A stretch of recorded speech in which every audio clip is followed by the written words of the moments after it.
Hello, welcome to On the Record. My name is Mark, I'm Serina. and we're here to talk about a couple of favorite records. Just, maybe you've heard of them, maybe you haven't. We'll find out. So, who will go first? Well, I went first last time, so I will be respectful. Is that respectful or? Oh. But also ladies first. I don't know if that's still a thing these days. Well, just thanks for the courtesy. You're right. And I will go first. Jackson Browne for Everyman. Didn't see that coming. Did not see it coming? No. I'm a fan. I'm a Jackson Browne fan. And this is just a perfect example of, of course, you got the Laurel Canyon, LA kind of scene that he was at the center of. So, first of all, Take It Easy, which he co-wrote with Glenn Frey from the Eagles. So this came out before the Eagles I think version. The Eagles version, he started writing the song. The Eagles version came out, and then he put it on his record as well, which came out right about the same time. His version's a little different. It has halftime drums in the chorus, which is great. It has David Lindley playing guitar on it, which is great. So. And he wrote a lot for people, did he? Yeah, well, people would pick up his songs. He wouldn't specifically write for people. So his big breakthrough was These Days.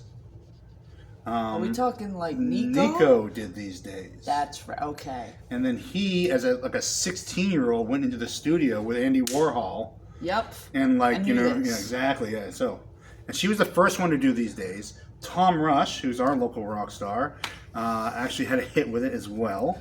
Also, didn't a 13 or 16-year-old him have a fling with Nico while they were doing these things? I don't know. Well, it was the 60s, so.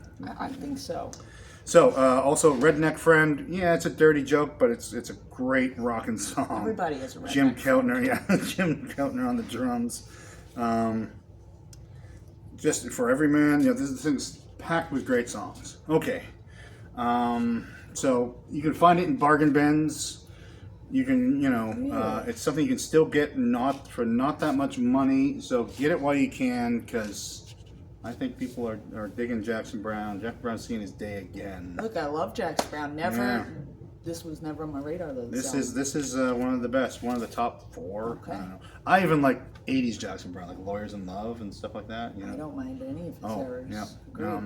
His 80s stuff was what's that song from the Fast Times at Ridgemont High soundtrack? Like popular. You must be somebody's baby. Yeah. It's that. Yes, that's the one. Yeah.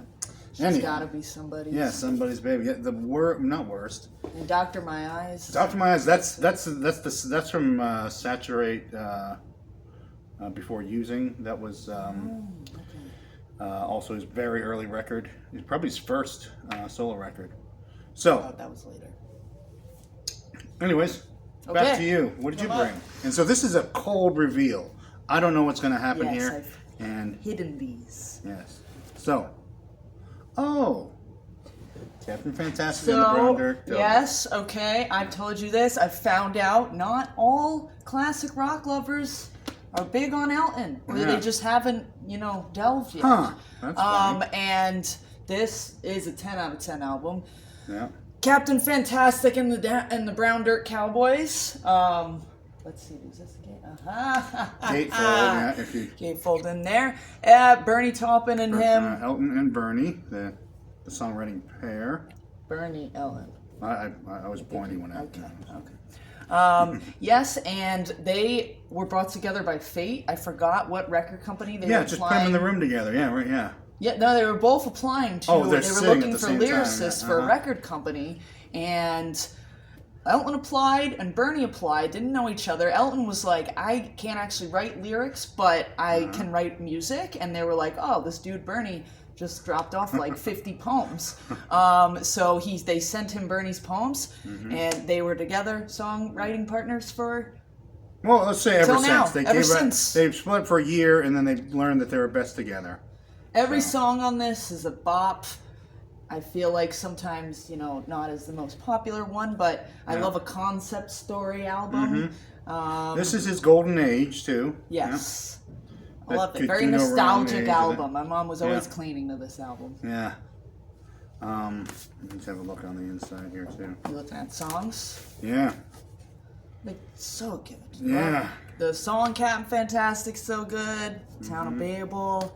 Meal Ticket. Everyone's on here. Everyone on here I could stand by. So good. That's beginning to end. So if you're delving into Elton, good first album. If you don't, so if you don't know how to get into Elton John, and this is his rockin' phase too. He had a real band, and they really rocked. They did. Yeah. They did. Don't sleep on Elton with that. All right. Well, we finished that one quickly, but those are our 2 picks for today. Thanks for watching, and we'll be back with more. So we'll talk to you soon.